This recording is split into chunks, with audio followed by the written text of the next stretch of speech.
Here is a colorless liquid that looks like water. It has a pungent odor and a burning sweet taste.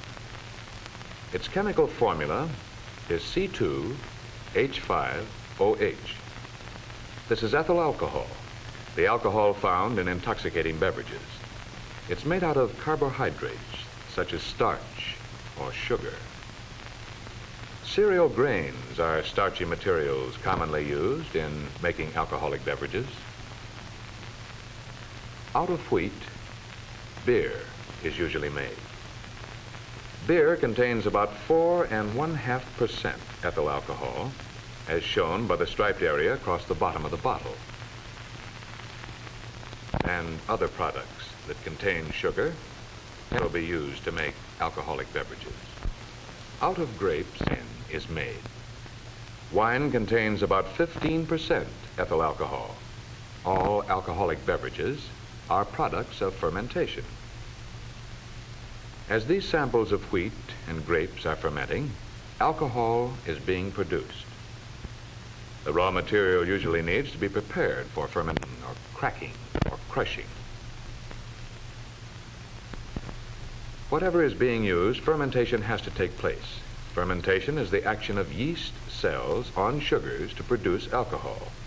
The bubbles seen here are carbon dioxide given off during the fermentation.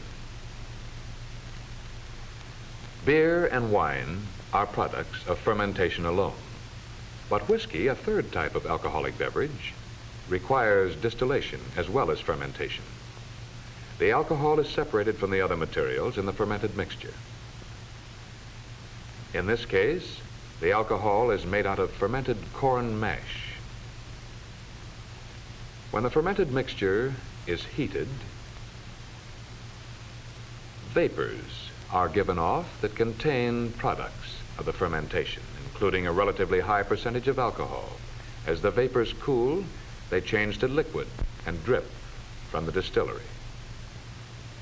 Whiskey ordinarily contains about 43% or more of alcohol. When we compare the three kinds of beverages, we see that whiskey contains more alcohol than either wine or beer.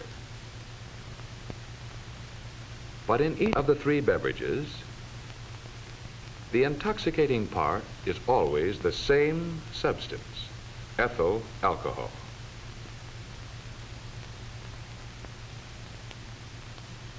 By using animated drawings, we will see what happens to alcohol in the body. In the alcoholic beverage shown here, the black dots represent the ethyl alcohol content. The alcohol travels down the esophagus and into the stomach and the small intestine.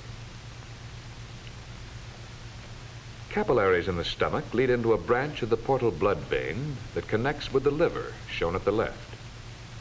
These capillaries absorb alcohol directly from the stomach, and the portal vein carries to the liver. Other capillaries absorb alcohol from the small intestine, shown at the bottom. The portal vein carries so. In the liver, some of the alcohol undergoes an immediate change.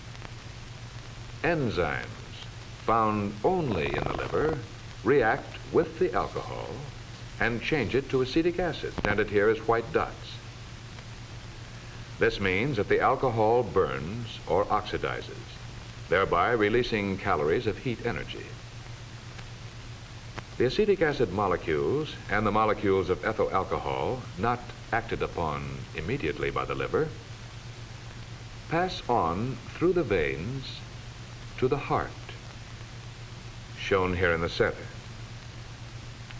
The more alcohol that reaches the liver at one time, the more alcohol goes on to the heart unchanged.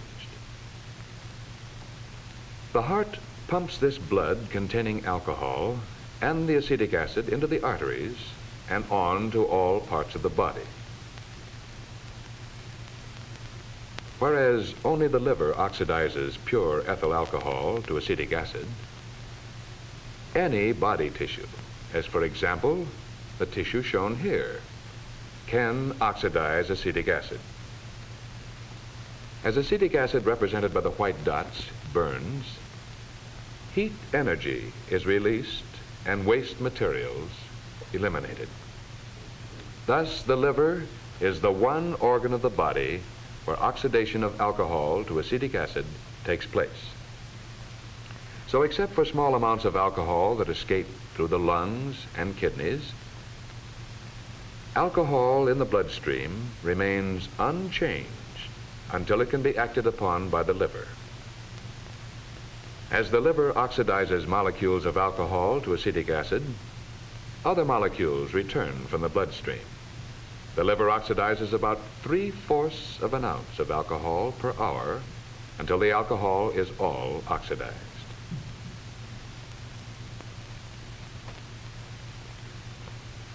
As long as there is any alcohol in the bloodstream, some of it reaches the brain.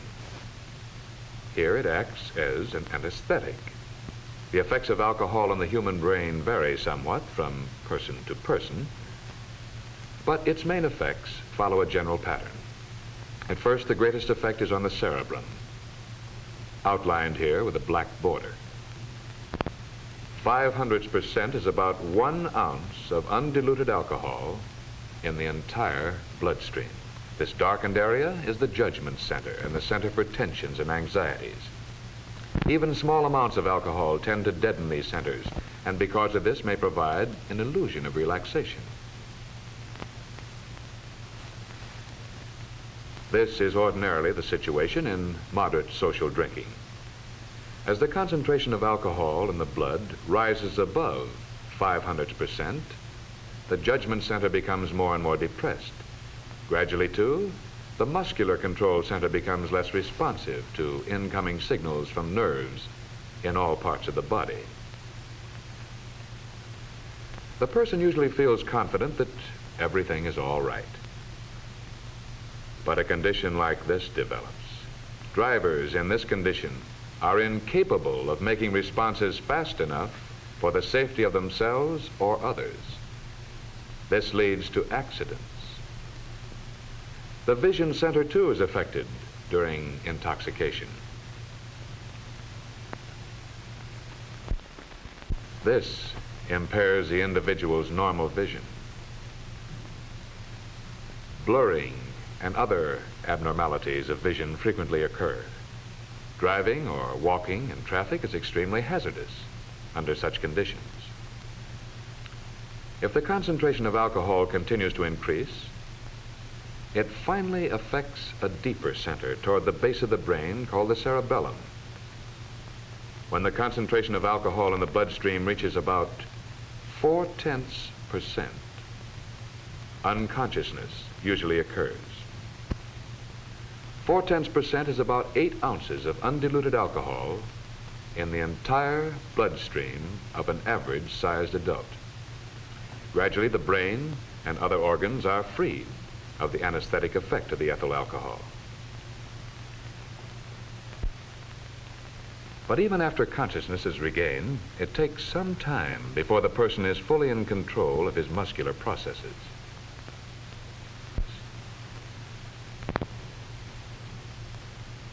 After deep intoxication, the sobering up period for an average-sized adult may take 12 hours or more. Even beyond this amount of time loss, there frequently is a further period of partial incapacity.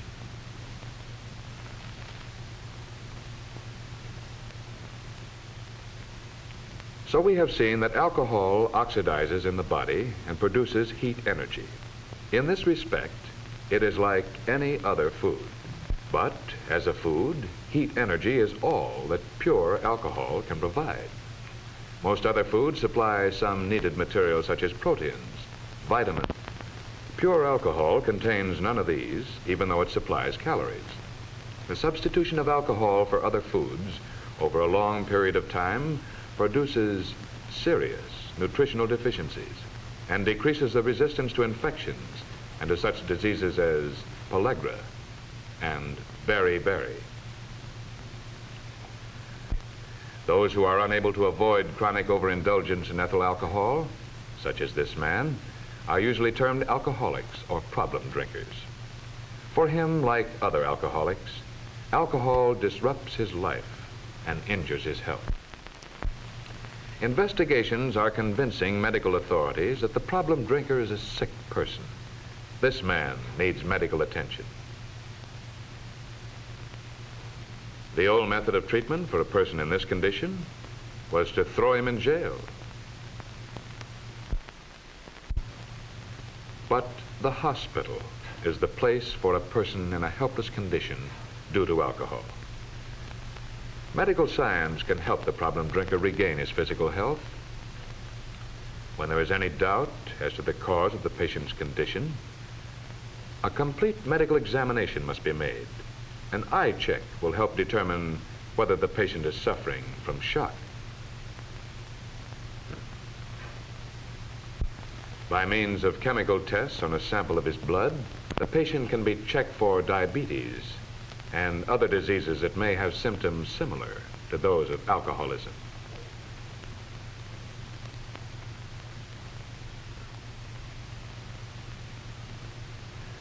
Blood pressure and heart tests will reveal the condition of the circulatory system. Physical tests and a study of the patient's history are needed in order to make sure that he is really suffering from alcoholism. Hospitalization for several days may be needed. During this time, he receives a balanced diet and is treated medically if necessary. Although he may recover physically, he must avoid all future use of alcoholic beverages. It's made clear to him before he leaves the hospital that even a single drink will certainly lead him back again to chronic alcoholism.